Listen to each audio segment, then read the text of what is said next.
السلام عليكم ورحمة الله وبركاته. رجعت لكم في فيديو جديد يا رجالة، والنهاردة فيديو عن طريقة استرجاع الحسابات المسروقة. يعني انت صاحبي لو مسروق منك حساب تعرف ترجعه ان شاء الله. بس قبل ما ابدأ ما تنساش تفعل الجرس يوصلك كل جديد. ومن غير رغي كتير يلا بينا يا صاحبي ندخل على الفيديو على طول. فأول حاجة عندنا يا صاحبي ان الحرامي اللي هو سرق منك الحساب بيسرقوا منك بطريقتين. اما يكون عندك الحساب مربوط عندك في الجهاز نفسه ومعاك الباسورد بتاعه موجود على الجهاز حاليا، او الحساب ده كان عندك زمان ومعكش غير الايميل والباسورد بس، يعني معكش الايميل نفسه مش موجود على الجهاز. في الحالة الاولى لو انت معاك الباسورد والايميل حاليا على الجهاز هيطلب منك حاجة واحدة بس، هيطلب منك هات الايميل والباسورد طبعا، وهيقولك هات الكود اللي هو هيبعتهولك. هيحاول يغير هيدخل على كونامي اي دي وهيحاول يغير الباسورد، فهيقولك هيبعت له كود على الجيميل اللي عندك على الجهاز. فانت هتروح كده هتبعت له الكود، فدي اول ما تبعت له الكود هيغير هو الجيميل والباسورد والايميل وكل حاجه، يعني الحساب ده استحاله ترجع له تاني خلاص. اما بقى الحساب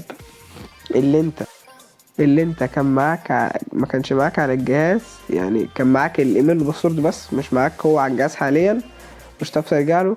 ده صاحبي بيطلب منك الايميل والباسورد طبعا عشان يروح بيدخل على موقع كونامي على طول ويغير الايميل كله، يعني مش بيغير ايميل يعتبر، لا بيغير الباسورد بس.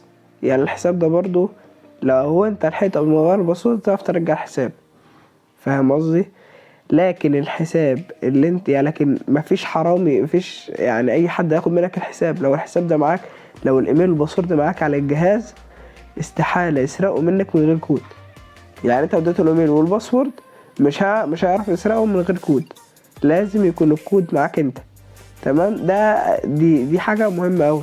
يعني لو انت الحرامي خد منك الايميل والباسورد من غير ما تديله كود وانت قلت لا، دي بقى تعرف ترجع الحساب 100%، عشان انت كده معاك الكود. هتدخل على كونامي اي دي وهتجيب طبعا هتدخل الايميل بتاعك والباسورد عادي، لا ممكن تدخل ايميل بس، وهتقول عايز استرجع الحساب ده هيبعت لك كود على الجيميل بتاعك. تمام؟ اول ما بعت لك كود على الجيميل كده انت هتستلم كل حاجه، كده انت هترجع الحساب تاني خلاص. اول ما يدخل لك كود هيقولك اكتب كلمه سر جديده وكده هترجع الحساب.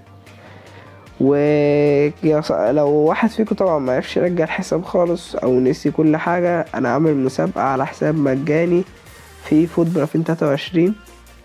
بس اهم حاجه يا صاحبي تكون تنفذ الشروط، وهي انك تعمل لايك على الفيديو وتعمل اشتراك في القناه وتفعل الجرس طبعا، وتدخل تشترك في كل اللينكات اللي عندك تحت، اللي هو التيك توك والتليجرام والفيسبوك والانستجرام. او ما تعمل فيها كده يا اما تكتب تم في التعليقات، يا اما تعمل كومنت تشجيع براحتك اللي انت عايزه. وان شاء الله في اقرب وقت او ما اكمل عدد معين هعمل السحب بس مباشر خلاص. وهستعرض لكم الحساب دلوقتي اللي هيتعرض.